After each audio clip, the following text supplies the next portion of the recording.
Okay, we're live. You never quite know with Facebook Live whether it's actually going to work, but it does work. I'm here at my mum's house again. Like my last Facebook Live, the Buddhist Center Wi-Fi is not that reliable, so I go back to my mum's when I do this. So, welcome to my mum's place. Welcome, my name is Charlie Morley. I am a teacher of Lucid Dreaming and Lucid Dreaming of mindfulness of dream and sleep, and more recently, for the last couple of years, shadow work. About 3 months ago, my first book about shadow work came out. Here it is, and it's called Dreaming Through Darkness. Oh, you see kind of mirrored image, I see. But anyway, it's called Dreaming Through Darkness. You can get it off Amazon, and Amazon UK, Amazon US, all that kind of stuff. In this live, we're going to be exploring what shadow work is, how it works, why you'd want to do it. And we'll also be introducing my brand new 7-week online Embracing the Shadow course.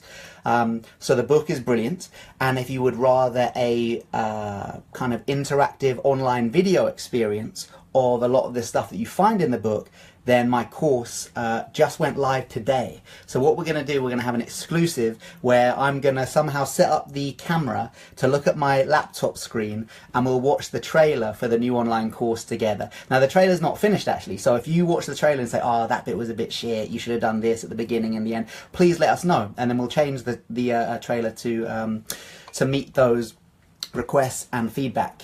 We will also be talking, taking questions. So I've got about 5 questions coming already. If you want to ask me a question about shadow work, then please message this Facebook page. Don't write it in the link, because I can't actually see the questions in the link till I finish the Facebook Live, because I'm filming on my phone. So please just DM me, and I'll be checking the messages on my laptop, and that will send your question to me. Okay, so first of all, what is the shadow? What is shadow work? So the shadow has been, the shadow was popularized in the West by the well-known Swiss psychiatrist Carl Jung. Now, Jung described the shadow as anything within us that we have denied, disowned, or rejected. He described it as the dark side of the human psyche, but not dark meaning bad, dark meaning simply yet to be illuminated. So the shadow is our shame, our fear, our trauma, anything we hide from others and deny within ourselves forms our shadow, yes, the dark shadow. But also, aren't there elements within yourself that you deny, you disown, you reject, which are actually pure gold? Things like your esoteric side, your creativity, your innate sexuality, your love of dance, whatever it might be that you suppress within yourself, that inner gold also forms the shadow, what's known as the golden shadow. So, for example, if there's anyone here watching who, and I bet there are, because I used to be one of them. Is there anyone here watching who hides their esoteric side from their friends or family for fear of being labelled too woo-woo? And yeah, that is a technical term, woo-woo.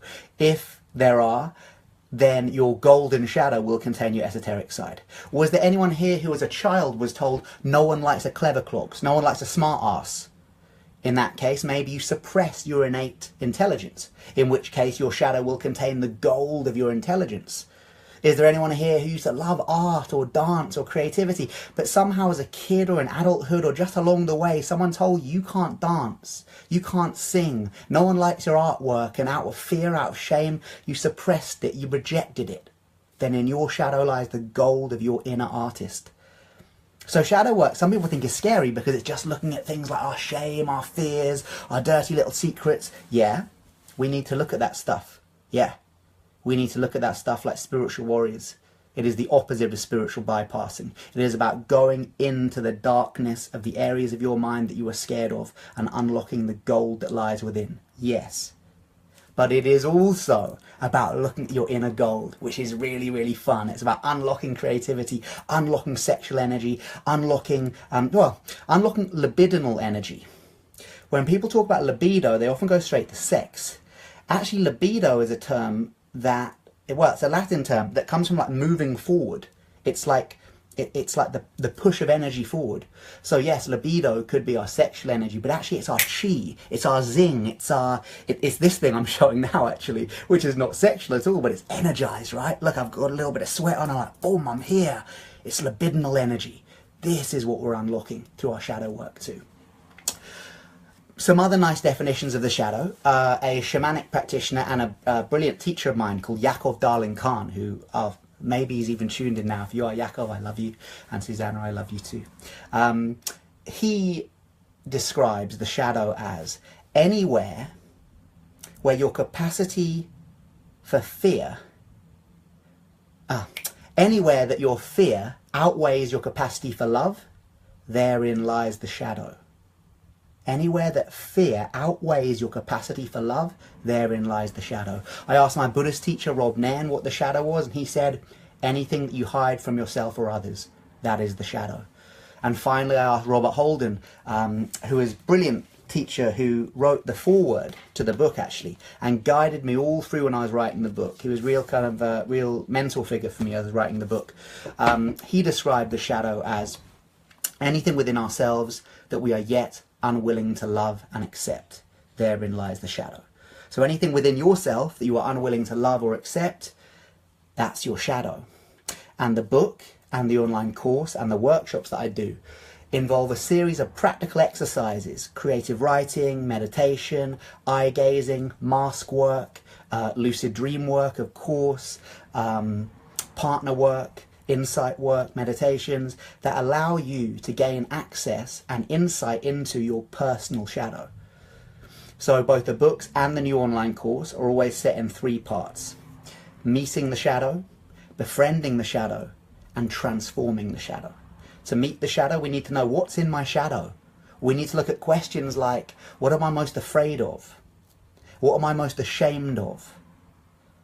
What habits cause me most suffering? What do I hide from others? What lies about myself do I tell other people? The answer to that will shine light into areas of your dark shadow. And then to look into areas of our golden shadow, we'll answer questions like, when do I feel most alive? If I didn't have to work for a living, how would I spend this precious life? If I could have one superpower, what would it be?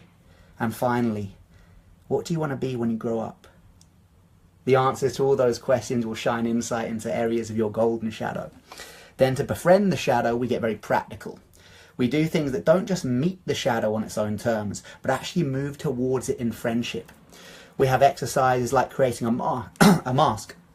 And on the outside of the mask, we write our persona.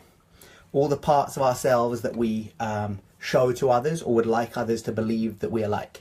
So when I did the mask exercise, you can actually find this on my Facebook page now.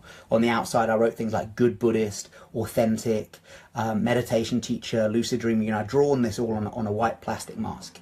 A lot of those are true, but are they true all the time? Am I always authentic? Am I always a lucid dreamer? No. But do I want you to think that? Yep. Because I'm too scared for you to see the real me, or was too scared. And then on the inside of the mask, we write our shadow. We write things like, for me, it was like scared boy, violent fantasies, sometimes watches porn, all these things that were just, so hard to admit to because you're supposed to be this kind of spiritual person. And yet when I wrote them in that mask, and even better when I shared that mask with people on Facebook and now in the book and on the online course, all that shame, that heavy weight of shame was just released. So that's a really powerful exercise in the befriending section. Also lucid dreaming, one of the best ways to befriend your shadow is to train yourself to become conscious in your dreams and then actually call out to meet your shadow. One of the unique things about the lucid dream state is that psychological concepts can become personified. This means in the lucid dream you can literally meet your fear, you can meet your childhood trauma, you can meet your shadow, and you can meet your golden shadow. So if you call out to meet your dark shadow in a lucid dream, everything that contains the answers to those questions, what am I most afraid of? What am I most ashamed of? What lies do I tell myself about others? would appear before you. But also, if you call that to meet your golden shadow, then the personification of all the answers to things like, when do I feel most alive? How would I spend my life if I didn't have to work for a living? All this kind of stuff. That would appear before you. So befriending is a very powerful way to move into the shadow. I heard a psychologist once say, you never just cough. Always be aware of when you're coughing. I mean, yeah, I've got a bit of a sore throat. But see how it clams up when we start to discuss the shadow. There's something in me saying, I dare not look at this. It's uncomfortable to look at. And maybe I've been teaching too much and talking too much on camera. But it could be the shadow. And then transforming the shadow. A practice is like doing a life review. So we look over our life, our entire life, in 5-year chapters. And we say, okay, so when in my life was I most in my gold? And when was I most limited by the shame and the fear of my shadow? We then do stuff like preparing for death. You know, death for many people is the ultimate shadow. We don't talk about it, but fear of death is for most people the innate human fear. So if we can embrace the fear of death, we embrace all shadows in one. So a big chapter in the book and a big section in the online course on death, the ultimate shadow. Also, as a lot of you know, if you're tuning in, I guess you kind of know who I am. I am a Tibetan Buddhist. I live in a Tibetan Buddhist center. I was authorized to teach Lucid Dreaming within the Tibetan Buddhist tradition 9 years ago. So, of course, the book and the workshops and the online course contain a lot of Tibetan Buddhist practices too. One of the classic Tibetan Buddhist practices for shadow work, in my opinion, is Tong meditation. This is where, rather than these new age things where you kind of breathe out the dark smoke and you just breathe in the love and joy, you actually do the opposite. You start breathing in the form of black smoke all the pain and suffering of others, and you breathe out all your love and joy towards them. Now that is such a paradoxical thing to do that it kind of short circuits an element of the egoic sense of self, because the ego will do everything it can to avoid suffering, and if anything, put the suffering on others. But if we can do a meditation by where we are brave enough to take on the pain of others, transforming it into white light in our heart chakra, and then breathing out all the love and joy to them, it's a very, very powerful way to integrate shadows. And of course, to remove the greatest shadow there is, our egoic sense of self. Because what is a shadow? A shadow is caused by something blocking the light. Remove the block to the light, and you remove the shadow. And what is the greatest block to our inner light? The egoic sense of self, this sense of separateness, this sense of I am more important than you, but I will never admit that. But somewhere deep down, when there's the fire in the building, I run first, and then I come back to get you, if I'm a compassionate person or whatever. You know, there's that ultimate shadow there. We don't like to admit to it, but it's there. This me first thing, this ego mind. If we could work with that, again, all shadows would be integrated at once. Anyway, I still have a totally unintegrated shadow, but through the practices in the book and the online course, it is way more integrated than it was. And you just feel so much lighter and safer to love. You know, shadow work makes you safe to love. That's very interesting. I had a very long engagement to my now wife, like 4 years. And there are lots of reasons why it was a long engagement, but one of them was I wasn't safe to love. I wasn't safe to love. I hadn't dealt with my shit enough. She knew it, and I knew it, but dare not say it. Once I dealt with my shit, once I went into, I did it in quite extreme way. I went into a 3-month isolated meditation retreat, focusing on the shadow. And that's where I wrote a lot of the book and a lot of the things for the course. But whatever way you do it, to go into your shadow and face your shit makes you safe to love. Because someone with an unintegrated shadow is not safe. You know, you don't really know them. You know their persona, but you don't really know them. They're not really in their authentic self. But actually to admit to your shame, to admit to your trauma, to admit to your fear, openly and vulnerably and authentically, makes you safe to love. So shadow work's about becoming safe to love, which is the great thing. Okay, things to mention. If you're into shadow work and you live in South Wales or anywhere near South Wales, then the next thing I'm doing, the next workshop I'm doing is this Sunday, the 29th, South Wales. It's a workshop with an organisation called Naked Dragon. Just go onto my website, charliemorley.com, and you'll find all the links to the events there. But if you're in South Wales, then definitely come down to that workshop. It's a full-day workshop where we're exploring shadow work.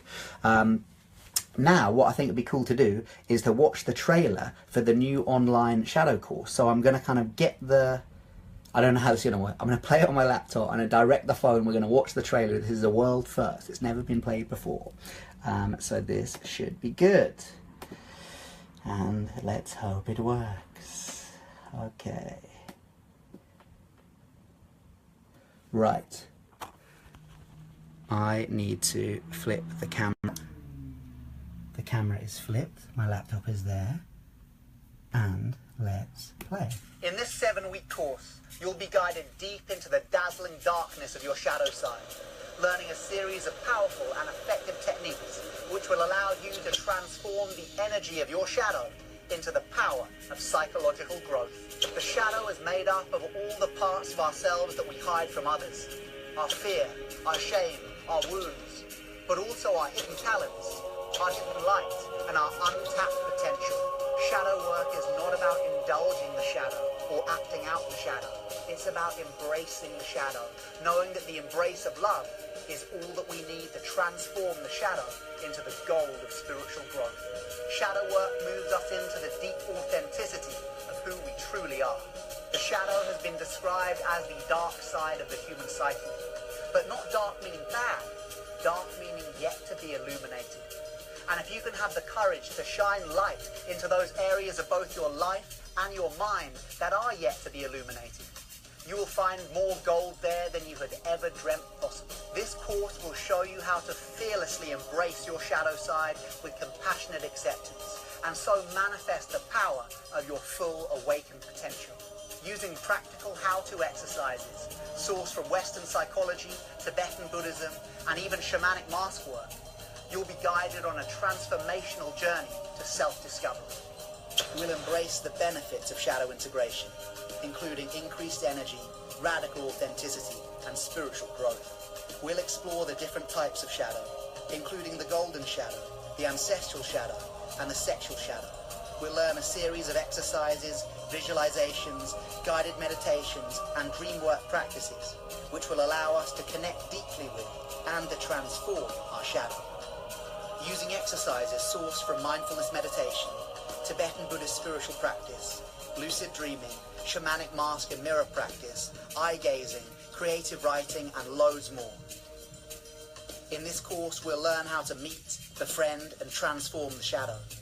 We'll explore how to unlock your hidden potential, how to make friends with fear of death, how to transform your projections, and how to befriend all of who you truly are. Shadow work is about becoming more authentic, more vulnerable, and yet more empowered. And this course will provide everything you need to move towards the places that scare you with love. Anytime you choose love over fear, you integrate the shadow.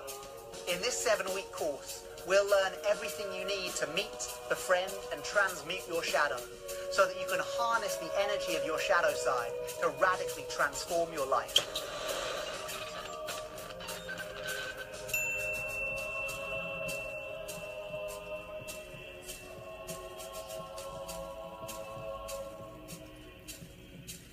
Woo woo! World exclusive! There's Charlie in the mirror. How do I switch it back? I have switched it back. God, Facebook Live is so nerve-wracking just to know you're live and that you can't, like, you know, edit this stuff afterwards. Okay, so anyway, that was the trailer. It's cool. I think it's a little bit too long, isn't it? I think it could be a little bit shorter, and I think a few little things could be done to it. Any pointers on it, like, oh, that bit was rubbish, that was really good, put that at the beginning, do let us know, because we're still in the process. But the course itself, you can now buy, actually. It went live today. Now, the course doesn't come out till the Day of the Dead, November the 2nd. Whoop. But you can buy it now for, like, super cheap. Let me just check the prices. We're doing a super early bird thing. Basically, the course is like 100 quid. Oh, no, it's not. The course is £97. But from today until November the 2nd, you can get it for 50 quid, like half price. It's a 7-week course, like 6 hours of footage. You get lifetime access to the videos. It's good. If you've done my online courses before, my books, I try and make things high quality. I'm done with this kind of low quality spiritual bullshit where people are filming stuff on their webcams and like, oh, my crystal healing course on my webcam. It's like, crystals are amazing, dude. So let's like give them the production values they require, like with a proper setup and stuff. Yeah, sorry, the crystal healing here isn't because I don't like crystals, I actually love them. But you know, when you get these really poor quality things, I think it does a real disservice to the scene when people are making such poor quality products. So that's what I think, but other high quality products, hopefully. So check that out, awakeacademy.org. awakeacademy.org. I'll put all the links in the little thingy when we've finished the live. But basically, yeah, from now until November the 2nd, that course is half price. So spread the word. Okay, let's have a look at some of these questions. Okay, so the first question we got through is a guy. We'll just go for about 10 or 15 more minutes, guys. I'm not up for like hours Facebook Live. No one watches them. Like half an hour is good. So just about 10, 15 more minutes. Justin says, "Hi Charlie, I've been following you for a while. I've had many lucid dreams, but it's stopped lately. My last lucid dream was over a month ago. It was a nightmare. A man in the form of a drunk clubber harassed me. He was a demon, felt like he was Satan. Maybe it was my subconscious telling me to stop drinking. I haven't had a lucid dream since. I miss the peace I had during lucid dreams. I've not meditated as regularly as I should. Maybe I need to be more consistent with my practice. Anyway, if you've got some words of wisdom to advise, I'd appreciate it. God bless." Okay, Justin, brilliant.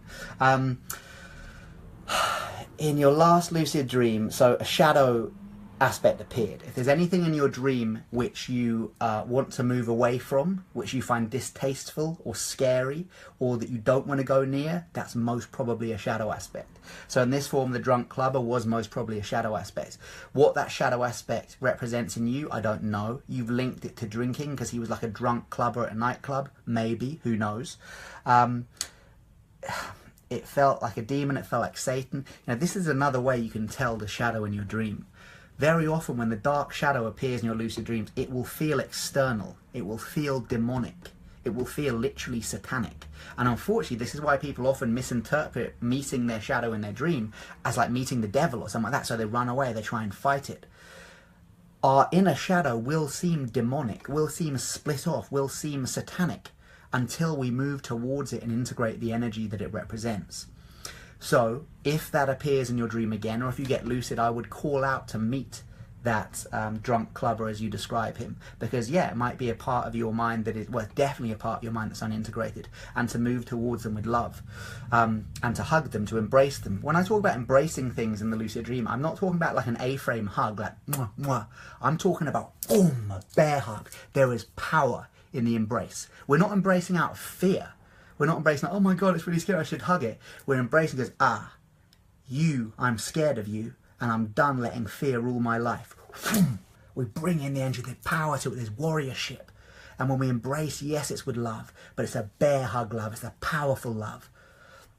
And people often say, oh, but what if I get it wrong and actually is Satan in my dream? What if it actually is an external demon? Wow. If it was really Satan, or the archetype, of course, it's an archetype, the archetype of Satan in your dream, and you embraced it with love, you could wake up to world peace, literally. So yes, absolutely embrace it. The same rules apply.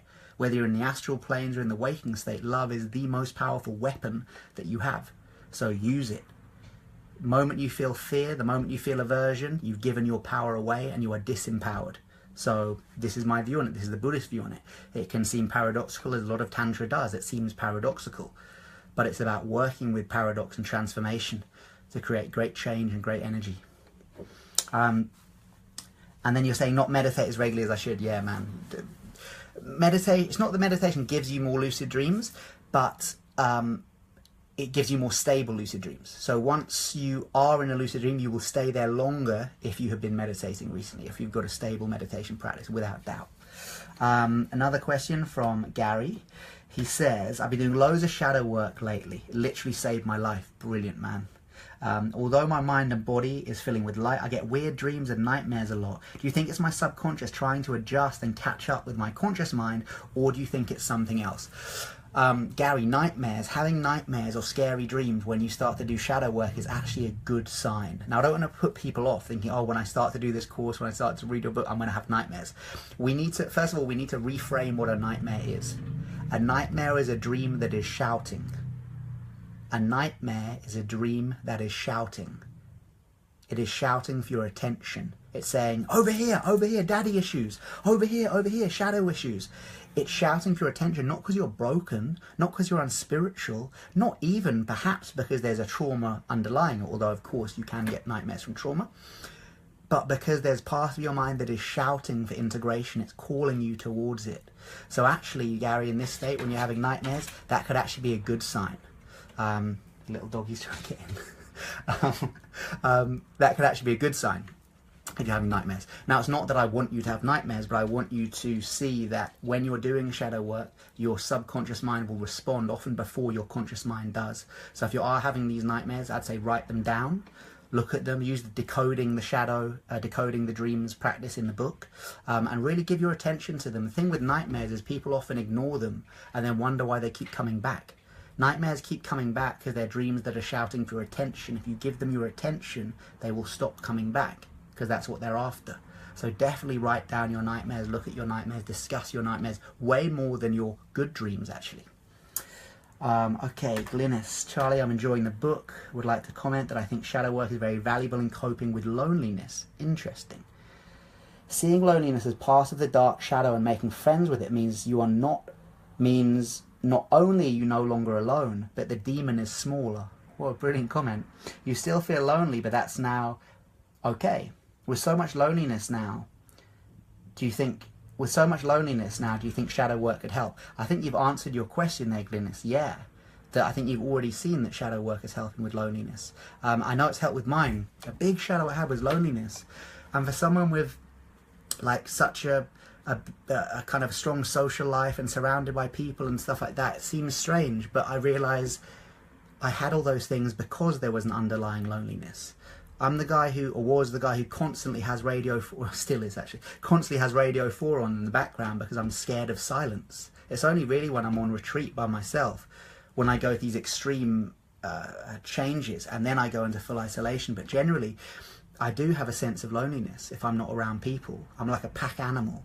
But am I, or am I programmed for that? Have I inherited something? So actually working with loneliness is a big shadow that I've been working with over the last couple of years by going into these retreats where I do the meditation retreats by myself, like solo, with no one else, a lot in silence, to really go into loneliness and see what's there. So yes, I think shadow work can definitely help with loneliness. I'm not there yet, but I'd say it's gone from a kind of a 8 out of 10 to like a 4 out of 10 in the last year.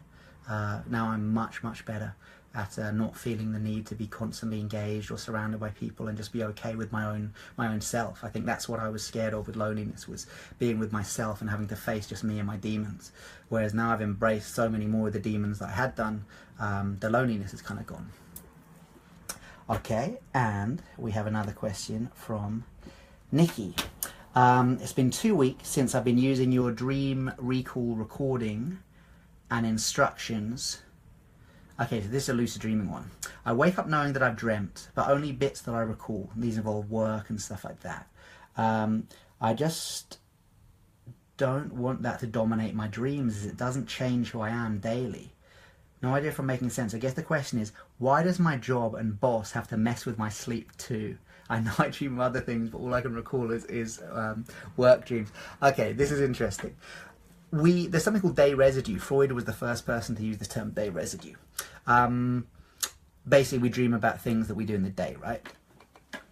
So naturally, you're at work all day, I assume, so you're dreaming about this.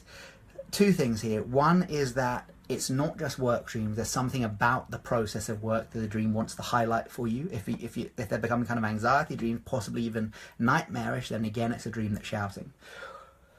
So it could be that you want to look at this. The other thing is that it could be you need to fill your day with something else. Now, you got to be at work, right? But in the evenings, you can kind of hack this. For example, if you spend an hour before bed reading Tolkien, you know, Lord of the Rings, the fantasy novels like that, you will undoubtedly dream about orcs and elves and giants and stuff like that. So you can kind of hack the dream into having really creative dreams. So often if I'm having a bit of a boring dream spell, I'll read a new novel. Philip Pullman's new book came out this week, I think, so definitely that's going to give me some crazy dreams. So you can do things like that, but I think in your case there's a sense of when you're writing the message, there's something in there that your unconscious wants you to know. So maybe don't just discount them as dreams about work, but look at what's going on at work, what's the dynamic here, because it's all symbolic. Everything in the dream is you. It's incredibly egotistical. Like, Nikki, if you dream of me tonight, you're not dreaming of, it's not me in the dream. It's your inner Charlie. It's whatever I represent to you. Maybe I'm someone really annoying who you don't like, in which case I represent your inner annoyingness. Or maybe I'm your lucid dreaming teacher. So when you dream of me, I'm representing your inner capacity to lucid dream. So if you try and break down the dream like that, then the next time you dream of work, just have a look at it. Don't discount it. There might be some kind of deep symbolism in there too. Okay, let's check for any questions that have come through on Facebook. Yes, we have.